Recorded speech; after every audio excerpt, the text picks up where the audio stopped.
नमस्कार। आकाशवाणी से प्रस्तुत है समाचार संध्या।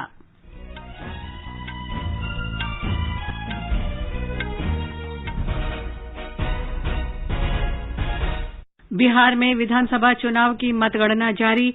अब तक के रुझानों से एनडीए के बहुमत का आंकड़ा पार करने के आसार। एनडीए ने विधानसभा की 22 सीटें जीती। 11 राज्यों में विधानसभा की 58 सीटों के उपचुनाव की मतगणना भी जारी। मध्य प्रदेश में भाजपा ने 28 में से 11 सीट जीती, 8 पर आगे। गुजरात में सभी 8 सीट भाजपा को।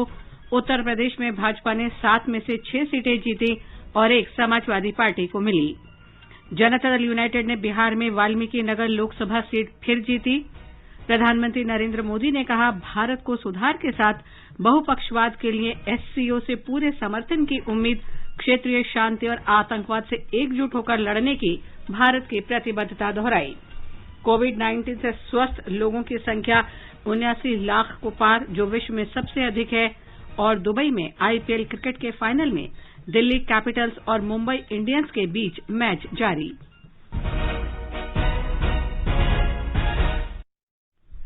समाचार संध्या में सिद्धार्थ सिंह के साथ मैं लवलीन निगम। कोविड-19 महामारी के खिलाफ देश एकजुट होकर लड़ रहा है।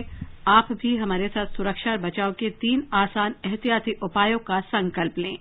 मास्क पहनें, 2 गज दूरी है जरूरी, सुरक्षित दूरी बनाए रखें, हाथ और मुंह साफ रखें। अब समाचार विस्तार से। बिहार में विधानसभा चुनाव और 11 राज्यों में विधानसभा के 58 सीटों के उपचुनाव के लिए वोटों की गिनती जारी है। बिहार में वाल्मीकि नगर लोकसभा सीट जनता दल यूनाइटेड ने फिर जीत ली है। बिहार में विधानसभा की सभी 243 सीटों के रुझान और कुछ के परिणाम आ गए हैं। राज्य में सरकार बनाने के लिए 122 सीटों की आवश्यकता है। प्रत्येक विधानसभा क्षेत्र में औसतन 35 दौर की गणना होगी। अंतिम परिणाम देर रात तक मिलने की संभावना है। ताजा रुझान इस प्रकार है। एनडीए गठबंधन 96 सीटों पर बढ़त बनाए हुए है। भारतीय जनता पार्टी ने दीघा और दरभंगा सहित 15 सीट जीत ली हैं। 7 सीट जनता दल यूनाइटेड और 12 सीटें राष्ट्रीय जनता दल ने जीती हैं।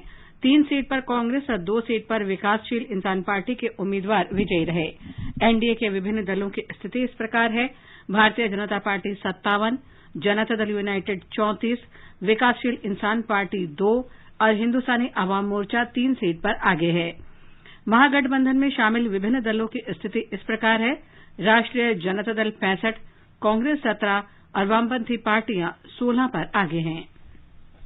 बिहार में शांतिपूर्ण ढंग से मतगणना सुनिश्चित कराने के लिए सुरक्षा के व्यापक प्रबंध किए गए हैं। मतगणना स्थलों पर त्रिस्तरीय सुरक्षा व्यवस्था की गई है। सुचारू रूप से मतगणना कराने के लिए प्रत्येक केंद्र पर अर्धसैनिक बल तैनात किए गए हैं। संवेदनशील इलाकों में अतिरिक्त सुरक्षा व्यवस्था की गई है। विजय जुलूस निकालने पर प्रतिबंध लगा दिया गया है। मतगणना केंद्रों के भीतर और बाहर निषेधाज्ञा लागू की गई है।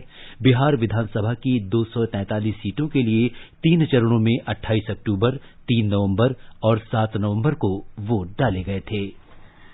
निर्वाचन आयोग ने मतगणना से जुड़े सभी कर्मचारियों को निर्देश दिया है कि वे परिणाम घोषित करने की जल्दबाजी में न रहें और इससे जुड़ी सभी प्रक्रियाओं का पालन सुनिश्चित करें। निर्वाचन आयोग के महासचिव उमेश सिन्हा ने आज नई दिल्ली में मीडिया को बताया कि बिहार में मतगणना में कोविड संबंधी सभी दिशा निर्देशों का पालन किया जा रहा है और इसलिए सभी परिणाम आने में अभी कुछ और वक्त लगेगा। उन्होंने बताया कि प्रत्येक मतगणना हॉल में इस बार 7 के बजाय 14 मतगणना मेज लगाए गए हैं।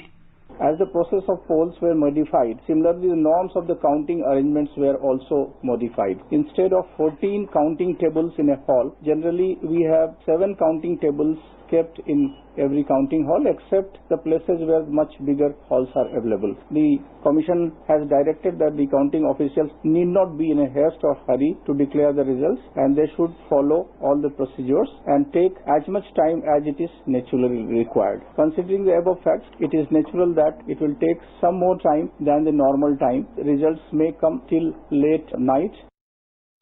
क्षमा कीजिए, इसे फिर से सुन लीजिए। उन्होंने बताया कि प्रत्येक मतगणना हॉल में इस बार 14 के बजाय 7 मतगणना मेज लगाए गए हैं।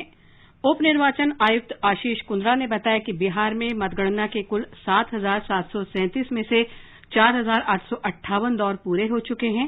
उन्होंने बताया कि 119 निर्वाचन क्षेत्रों में आधे से अधिक मतों की गणना हो चुकी है। श्री कुंद्रा ने बताया कि पहले 2 प्रत्याशियों के बीच 18 निर्वाचन क्षेत्रों में से 1,000 से कम, 50 निर्वाचन क्षेत्रों में 1 से 5,000 के बीच और 67 निर्वाचन क्षेत्रों में 5 से 10,000 के बीच मतों का अंतर चल रहा है।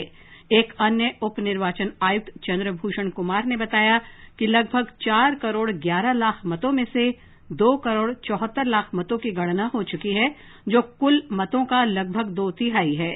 उन्होंने इन आरोपों को खारिज कर दिया कि डाक से प्राप्त मतों की गिनती बीच में रोकी गई थी। मध्य प्रदेश में भारतीय जनता पार्टी ने 28 विधानसभा सीटों के उपचुनाव में बड़ी सफलता प्राप्त की है। वहीं कांग्रेस को बड़ा झटका लगा है। अब तक घोषित 11 परिणामों में से भाजपा ने 10 और कांग्रेस ने 1 सीट जीती है। भाजपा 9 सीटों और कांग्रेस 8 सीटों पर बढ़त बनाए हुए है। मध्य प्रदेश के मतदाताओं ने एक बार फिर भाजपा पर विश्वास जताया है। अब तक घोषित परिणामों और निर्णायक रुझानों से राज्य में सरकार की स्थिरता को लेकर तमाम शंकाओं का समाधान हो गया है। वहीं राज्य की शिवराज सरकार को स्पष्ट बहुमत भी मिल गया है। इन चुनाव में कांग्रेस को करारा झटका लगा है। चुनावी नतीजों से खुश मुख्यमंत्री शिवराज सिंह चौहान ने कहा कि राज्य की जनता ने एक बार फिर विकास और जनकल्याण के लिए संकल्पित भाजपा को मध्य प्रदेश की जिम्मेदारी सौंपने का निर्णय लिया है। राज्य के 14 में से 11 मंत्रियों ने जीत हासिल की है, जबकि इमरती देवी, एंदल सिंह कंषाना और गिरिराज दंडोतिया अब तक की स्थिति के मुताबिक हार की कगार पर हैं। भाजपा को इन चुनाव में कांग्रेस से करीब 10% अधिक वोट मिले हैं। वहीं पिछले विधानसभा चुनाव की तुलना में भी भाजपा ने वोट प्रतिशत में खासी बढ़ोतरी की है। संजीव शर्मा, आकाशवाणी समाचार, भोपाल। उत्तर प्रदेश में विधानसभा उपचुनाव में सत्तारूढ़ भाजपा ने 7 में से 6 सीटें जीत ली हैं। समाजवादी पार्टी ने भी 1 सीट हासिल की है। निर्वाचन आयोग ने सभी 7 सीटों के परिणाम घोषित कर दिए हैं। एक रिपोर्ट। भारतीय जनता पार्टी ने देवरिया, बांगरमऊ, घाटमपुर, बुलंदशहर, नौगांवा सादात और टूंडला सीटें जीती हैं। वहीं समाजवादी पार्टी ने जौनपुर की मल्हनी सीट पर कब्जा बरकरार रखा है। नौगांवा सादात और मल्हनी सीटों पर कड़ा मुकाबला देखने को मिला। मल्हनी में समाजवादी पार्टी के प्रत्याशी ने केवल 4,632 मतों से जीत हासिल की। यहां निर्दलीय उम्मीदवार धनंजय सिंह दूसरे स्थान पर रहे और भारतीय जनता पार्टी के प्रत्याशी को तीसरा स्थान मिला। अमरोहा की नौगांवा सादात सीट पर भी शुरुआत में समाजवादी पार्टी ने बढ़त बनाई थी, लेकिन बाद में भाजपा प्रत्याशी और पूर्व क्रिकेटर चेतन चौहान की पत्नी संगीता चौहान ने आसानी से 15,000 से अधिक मतों से अपने विरोधी प्रत्याशी को मात दे दी। दोनों ही प्रमुख राजनीतिक दलों समाजवादी पार्टी और भारतीय जनता पार्टी ने पिछले चुनाव में जीती गई अपनी सीटों पर कब्जा बरकरार रखा। सुशील चंद्र तिवारी, आकाशवाणी समाचार, लखनऊ। कर्नाटक में विधानसभा उपचुनाव में दोनों सीट भारतीय जनता पार्टी ने जीत ली है। झारखंड में विधानसभा की 2 सीटों पर उपचुनाव हुआ। 1 सीट कांग्रेस और 1 पर झारखंड मुक्ति मोर्चा का उम्मीदवार विजयी रहा। एक रिपोर्ट। झारखंड में 2 सीटों के लिए हुए उपचुनाव सत्ताधारी दल यूपीए और उसके मुखिया मुख्यमंत्री हेमंत सोरेन के लिए प्रतिष्ठा की सीट मानी जा रही थी। इन सीटों पर विजय प्राप्त करने के लिए हालांकि यूपीए और एनडीए की ओर से पूरा जोर लगाया गया, लेकिन यूपीए दोनों सीटों पर जीत हासिल कर अपनी प्रतिष्ठा को बरकरार रखने में सफल हुआ। दुमका सीट से झारखंड मुक्ति मोर्चा उम्मीदवार और मुख्यमंत्री हेमंत सोरेन के भाई बसंत सोरेन ने भारतीय जनता पार्टी उम्मीदवार लुइस मरांडी को हराया, जबकि बेरमू सीट से दिवंगत विधायक राजेंद्र सिंह के बेटे कुमार जयमंगल ने भाजपा प्रत्याशी योगेश्वर महतो को सीधे मुकाबले में पराजित किया। पिछले विधानसभा चुनाव में मुख्यमंत्री हेमंत सोरेन के 2 सीटों से जीत हासिल करने के बाद दुमका सीट से त्यागपत्र देने के कारण खाली हुआ था, जबकि बेरमू विधानसभा पे राजेंद्र सिंह के निधन के बाद उपचुनाव कराना पड़ा। आकाशवाणी समाचार के लिए रांची से मैं अब्दुल हमीद। गुजरात में विधानसभा की सभी 8 सीटें भारतीय जनता पार्टी ने जीत ली हैं। राज्य में कांग्रेस के 8 विधायकों को इस साल के शुरू में पार्टी से त्यागपत्र देने से ये उपचुनाव कराए जा रहे हैं। मणिपुर में विधानसभा की 5 सीटों के उपचुनाव में सत्तारूढ़ भारतीय जनता पार्टी ने 3 सीट जीत ली हैं और 1 पर बढ़त बनाए हुए है। 1 सीट निर्दलीय उम्मीदवार ने जीती है। नागालैंड में विधानसभा की 2 सीटों के लिए उपचुनाव हुआ। नेशनलिस्ट डेमोक्रेटिक प्रोग्रेसिव पार्टी के उम्मीदवार ने 1 सीट जीती। 1 सीट पर निर्दलीय उम्मीदवार विजयी रहा। ओडिशा में तिरतोल विधानसभा और बालासोर सदर विधानसभा सीट पर बीजू जनता दल उम्मीदवार आगे चल रहे हैं। तेलंगाना में डुबका विधानसभा सीट पर उपचुनाव की मतगणना में भारतीय जनता पार्टी का उम्मीदवार आगे चल रहा है। छत्तीसगढ़ में विधानसभा की एक सीट के लिए उपचुनाव हुआ। मतगणना में कांग्रेस पार्टी का उम्मीदवार बढ़त बनाए हुए है। हरियाणा में विधानसभा की एक सीट के लिए उपचुनाव हुआ जो कांग्रेस के उम्मीदवार ने जीती है। बिहार विधानसभा चुनाव और अन्य राज्यों के उपचुनाव के ताजा रुझानों और कुछ परिणामों पर हमारे सहयोगी उमेश चतुर्वेदी चर्चा कर रहे हैं राजनीतिक विश्लेषक अशोक टंडन से। अशोक जी, बिहार विधानसभा के जो चुनाव नतीजे आ रहे हैं वो बिल्कुल एग्जिट पोल से अलग दिख रहे हैं। आप इसे किस रूप से लेते हैं? देखिए, एग्जिट पोल पहले भी कई बार गलत सिद्ध हुए हैं और इस बार भी बिहार विधानसभा चुनाव के मामले में लगभग सभी एग्जिट पोल गलत साबित हो रहे हैं।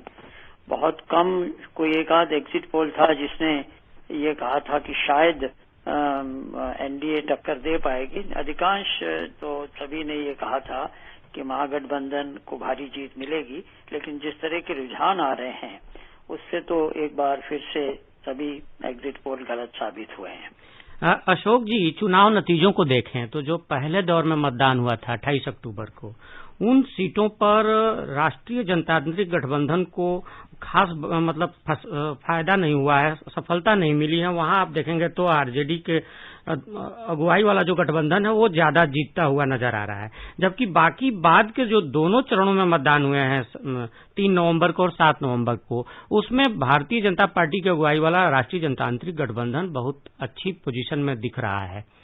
आप इस जो बदलाव है चुनाव नतीजों में, इसके लिए किसको श्रेय देंगे? प्रधानमंत्री के आक्रामक प्रचार को, या केंद्र सरकार में उनके द्वारा किए गए कार्यों को, या फिर नीतीश कुमार को? आप क्या कहना चाहेंगे?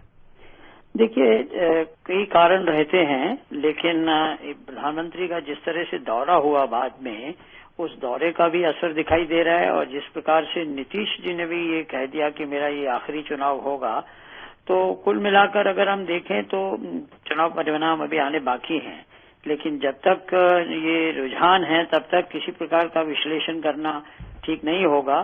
लेकिन ये पहले दौरान में क्या हुआ मतदान में, दूसरे में, इससे कोई इस बीच में कोई ऐसी अप्रिय घटना तो नहीं हुई जिसके कारण हम कहें कि कोई बहुत ज्यादा अंतर हुआ है। लेकिन फिर भी अभी तो हमें चुनाव परिणामों पर नजर रखनी है। जिस तरह के रुझान आ रहे हैं, अभी एनडीए अपनी स्पष्ट बहुमत की बढ़त बनाए हुए है और लगातार चुनाव परिणाम आ रहे हैं। थोड़ा बहुत बदलाव भी हो रहा है, लेकिन पिछले कई घंटों से हम देख रहे हैं कि एनडीए की जो स्पष्ट बहुमत की बढ़त है वो अभी काफी घंटों से बरकरार है। उसमें कोई बहुत बड़ा उलटफेर अभी हुआ नहीं है। हालांकि 17 सीट ऐसी चल रही हैं जिसमें अंतर जो है जीत हार का वो 1000 और उसके अंदर चल रहा है। और ये दोनों ही जो गठबंधन है वो आधी आधी सीट पर एक तरह से उनमें से आगे पीछे होते आ रहे हैं। कभी 10 में एनडीए आगे हो जाता है तो कभी 10 में गठबंधन आगे हो जाता है। लेकिन ये एक बड़ा रोचक चुनाव हो रहा है, बहुत ही कांटे की टक्कर चल रही है। लेकिन जैसा पहले हमने कहा कि किसी भी एग्जिट पोल ने कांटे की टक्कर की कोई भी भविष्यवाणी नहीं की थी। अब बिहार हमेशा से एक तरह से कहें तो जातिवाद के असर में राजनीतिक तौर पर देखा जाता रहा है, खासतौर पर वहां के जो चुनाव होते रहे हैं। एक ऐसी बात भी कही जा रही है कि इस बार के चुनाव में जातिवाद का खास असर नहीं आया। आप क्या कहना चाहेंगे?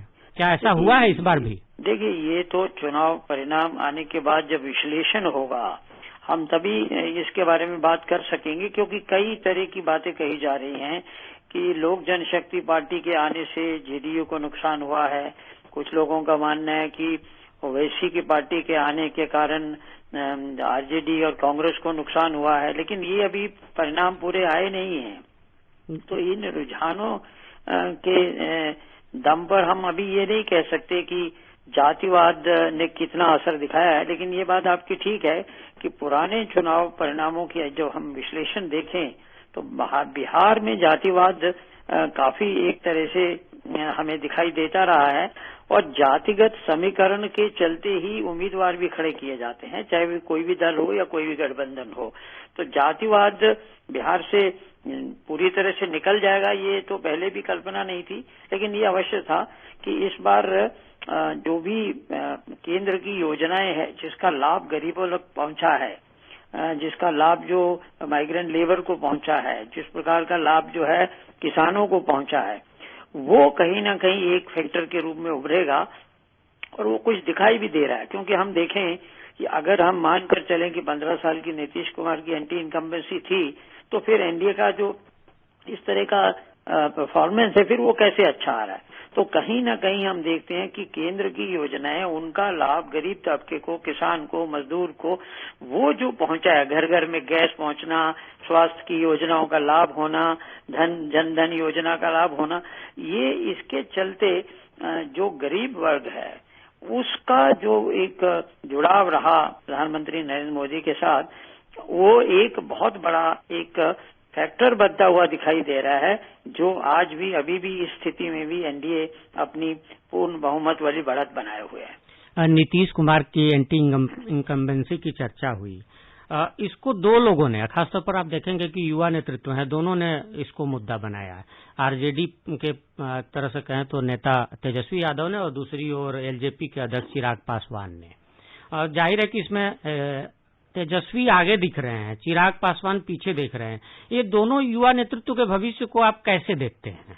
देखिए, पहली बात तो ये है कि जो एंटी इनकम्बेंसी की हम बात कर रहे हैं वो मुख्यमंत्री नीतीश कुमार के बारे में कम है, लेकिन जो विधायक थे, जेडीयू के विधायक थे, क्योंकि जेडीयू ने अपने जो सिटिंग एमएलए थे, विधायक थे, उनको बदला नहीं। बहुत बड़ी मात्रा में उन्होंने अपने विधायकों को टिकट दिया, मंत्रियों को टिकट दिया। इसलिए हम देख रहे हैं कि कई मंत्री चुनाव में पिछड़ रहे हैं, जबकि भारतीय जनता पार्टी ने काफी चुनाव में अपने उम्मीदवारों को बदला। तो ये जो एंटी इनकम्बेंसी होती है ये बहुत बार एमएलए के, विधायक के खिलाफ भी होती है।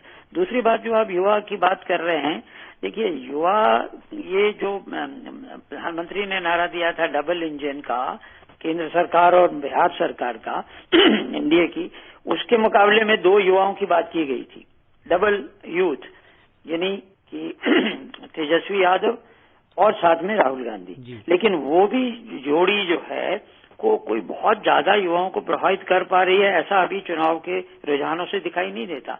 एक बात जो सभी लोग मान रहे हैं कि महिलाओं का बहुत बड़ा वर्ग जो है वो एनडीए के साथ जुड़ा रहा है और महिलाओं ने नीतीश कुमार के नेतृत्व में अपना विश्वास व्यक्त किया, क्योंकि नीतीश कुमार ने कुछ एक इस प्रकार की योजनाएं बनाई, जैसे नशाबंदी की बात की, इससे महिलाएं प्रभावित रही। तो कहीं ना कहीं ये सारे जितने भी फैक्टर हैं, ये आगे चलकर जब इसका विश्लेषण होगा तो स्थिति और स्पष्ट होगी। अभी तो केवल हमें रुझानों पर नजर रहे और चुनाव परिणाम क्या अंततोगत्वा बनते हैं और किसकी सरकार बनती है, ये बहुत महत्वपूर्ण बात है और उसी की तरफ अभी पूरे देश की नजरें टिकी हुई हैं। एनडीए में प्रधानमंत्री और जयप्रकाश नड्डा जी कह चुके हैं कि नीतीश कुमार ही अगर सरकार बनाने की स्थिति में एनडीए हुआ तो अगले मुख्यमंत्री होंगे। लेकिन भारतीय जनता पार्टी की स्थानीय इकाई से, चूंकि भारतीय जनता पार्टी वहां जनता दल यू से बड़ा दल बन करके उभरी है, तो मुख्यमंत्री पद की मांग करने लगी है। आपको क्या लगता है, क्या होगा भविष्य?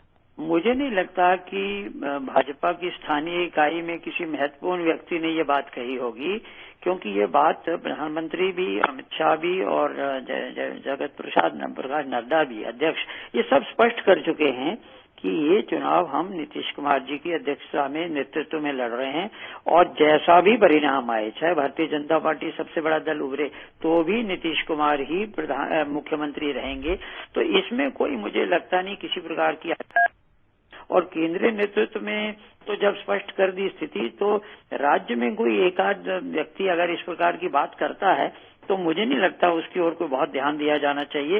इस समय तो पूरा का पूरा ध्यान जो है केंद्रीय नेतृत्व का, भारतीय जनता पार्टी और एनडीए का, इसी बात पर है कि एनडीए की सरकार नीतीश कुमार के नेतृत्व में बिहार में बननी चाहिए। संक्षेप में एक सवाल और पूछना चाहेंगे, संक्षेप में एक जवाब जानना चाहेंगे। जो उपचुनाव हुए हैं उसमें खासतौर पर गुजरात, मध्य प्रदेश और उत्तर प्रदेश में भारतीय जनता पार्टी ने बहुत अच्छा प्रदर्शन किया है। इन प्रदर्शनों का श्रेय किसको जाता है? देखिए, एक बात इसमें मैं जरूर जोड़ना चाहूंगा कि ये जो बाकी राज्यों में उपचुनाव हुए हैं, इसमें जो एग्जिट पोल आए थे वो लगभग बिल्कुल ठीक सिद्ध हो रहे हैं। तो कहीं ना कहीं हमें एग्जिट पोल को अगर क्रेडिट देना है तो इन राज्यों के उपचुनाव में तो बिल्कुल उन्होंने स्पष्ट किया था कि गुजरात में भारतीय जनता पार्टी स्वीप करेगी और उसके बाद मध्य प्रदेश में भी, बल्कि जो स्थिति बताई गई थी लगभग वैसी है। लेकिन वहां पर कर्नाटक की सरकार, मध्य प्रदेश में शिवराज की सरकार और ये जो उत्तर प्रदेश में योगी सरकार और उसके साथ साथ प्रधानमंत्री का कुशल केंद्रीय नेतृत्व, इन दोनों को अगर मिलाकर हम देखें तो ये समन्वय जो बना है वो कामयाब होता हुआ दिखाई दे रहा है। क्योंकि चुनाव 11 राज्यों में हुए हैं उपचुनाव, तो उनमें से अगर हम केवल हरियाणा को छोड़ दें और छत्तीसगढ़ को छोड़ दें तो बाकी स्थानों पर भारतीय जनता पार्टी का जो कुल मिलाकर अच्छा प्रदर्शन रहा है। तो उसके लिए तो केंद्रीय नेतृत्व और राज्य सरकार में जो उनके मुख्यमंत्री हैं उनको उसका श्रेय बनता है और वो एक तरह से दिखाई भी दे रहा है। प्रधानमंत्री नरेंद्र मोदी की राष्ट्रीय स्तर की लोकप्रियता में बढ़ोतरी हो रही है, किसी तरह की कमी आई नहीं। बहुत बहुत धन्यवाद टंडन जी। धन्यवाद। बिहार विधानसभा चुनाव और अन्य राज्यों के उपचुनाव के ताजा रुझानों और कुछ के परिणामों पर हमारे सहयोगी उमेश चतुर्वेदी चर्चा कर रहे थे राजनीतिक विश्लेषक अशोक टंडन से। ये समाचार आकाशवाणी से प्रसारित किए जा रहे हैं। ताजा समाचार जानने के लिए आप हमारे Twitter handle @AIR News Hindi को फॉलो कर सकते हैं। चलो मिलकर एक शुरुआत करें, चलो एक फैसला आज करें, मास्क नहीं तो टोकेंगे, कोरोना को रोकेंगे, चलो एक इरादा करते हैं, चलो खुद से वादा करते हैं, मास्क नहीं तो टोकेंगे, कोरोना को रोकेंगे। ये आकाशवाणी है। आगे बढ़ने से पहले मुख्य समाचारों पर एक नजर। बिहार में विधानसभा चुनाव की मतगणना जारी। अब तक के रुझानों से एनडीए के बहुमत का आंकड़ा पार करने के आसार। एनडीए ने विधानसभा की 22 सीटें जीती। 11 राज्यों में विधानसभा की 58 सीटों के उपचुनाव की मतगणना भी जारी। मध्य प्रदेश में भाजपा ने 28 में से 11 सीट जीती, 8 पर आगे। गुजरात में सभी 8 सीट भाजपा को, उत्तर प्रदेश में भाजपा ने 7 में से 6 सीटें जीती और 1 सीट समाजवादी पार्टी ने जीती। जनता दल यूनाइटेड ने बिहार में वाल्मीकि नगर लोकसभा सीट फिर जीती। प्रधानमंत्री नरेंद्र मोदी ने कहा, भारत को सुधार के साथ बहुपक्षवाद के लिए एससीओ से पूरे समर्थन की उम्मीद। क्षेत्रीय शांति और आतंकवाद से एकजुट होकर लड़ने की भारत की प्रतिबद्धता दोहराई। कोविड-19 से स्वस्थ लोगों की संख्या 79 लाख पार, जो विश्व में सबसे अधिक है। और दुबई में आईपीएल क्रिकेट के फाइनल में दिल्ली कैपिटल्स और मुंबई इंडियंस के बीच मैच जारी। प्रधानमंत्री नरेंद्र मोदी ने कहा है कि भारत शंघाई सहयोग संगठन एससीओ के देशों से मौजूदा वैश्विक वास्तविकता के अनुरूप सुधार के साथ बहुपक्षवाद के लिए पूर्ण समर्थन की उम्मीद रखता है। एससीओ सदस्य देशों के राष्ट्रीय अध्यक्षों की 20वीं शिखर बैठक में आज वीडियो कॉन्फ्रेंस के जरिए उन्होंने कहा कि संयुक्त राष्ट्र की स्थापना के 75 वर्ष पूरे होने के बावजूद उसके मुख्य लक्ष्य अब भी अधूरे हैं। प्रधानमंत्री ने कहा कि कोविड का मुकाबला कर रहा विश्व संयुक्त राष्ट्र की प्रणाली में पूर्ण परिवर्तन चाहता है। महामारी की आर्थिक और सामाजिक पीड़ा से जूझ रहे विश्व की अपेक्षा है ये यूएन की व्यवस्था में आमूल चूल परिवर्तन आए। हमारे यहाँ शास्त्रों में कहा गया है, परिवर्तनमेव स्थिरमस्ति, परिवर्तन ही एकमात्र स्थिरता है। भारत 2021 से यूएन सिक्योरिटी काउंसिल में एक गैर स्थायी सदस्य के रूप में भाग लेगा। हमारा ध्यान वैश्विक शासन विधि में संभावित बदलाव लाने पर केंद्रित होगा। प्रधानमंत्री ने कहा कि भारत हमेशा से एससीओ चार्टर में उल्लिखित सिद्धांतों के प्रति समर्पित रहा है। हमने हमेशा आतंकवाद, अवैध हथियारों की तस्करी, ड्रग्स, और मनी लॉन्ड्रिंग के विरोध में आवाज उठाई है। भारत एससीओ चार्टर में निर्धारित सिद्धांतों के अनुसार एससीओ के तहत काम करने की अपनी प्रतिबद्धता में दृढ़ रहा है, परंतु यह दुर्भाग्यपूर्ण है कि एससीओ एजेंडा में बार बार अनावश्यक रूप से द्विपक्षीय मुद्दों को लाने के प्रयास हो रहे हैं, जो एससीओ चार्टर और शंघाई स्पिरिट का उल्लंघन करते हैं। देश में 92% से अधिक कोविड रोगी ठीक हो चुके हैं। केंद्रीय स्वास्थ्य सचिव राजेश भूषण ने आज नई दिल्ली में मीडिया को बताया कि इस समय रिकवर्ड केसेस 79 लाख हो गए हैं, जो कि विश्व में सबसे बड़ी संख्या है। और अगर इसे औसत रूप में देखें तो पिछले सप्ताह प्रतिदिन रिकवर होने वाले मरीजों की संख्या 51,400 से अधिक थी। वैसे ही हमने लगभग अब 12 करोड़ टेस्ट कंडक्ट कर लिए हैं, 11.96, और पिछले सप्ताह जो टेस्ट हुए अगर उनका औसत देखें तो प्रतिदिन हमने 11,18,000 से ज्यादा टेस्ट किए। श्री भूषण ने कहा कि भारत में प्रति 10 लाख आबादी पर कोरोना संक्रमित लोगों की संख्या 6,225 है, जबकि वैश्विक औसत 6,439 है। ये समाचार हमारी वेबसाइट newsonair.com/hindi और हमारे mobile app news on AIR पर भी उपलब्ध हैं।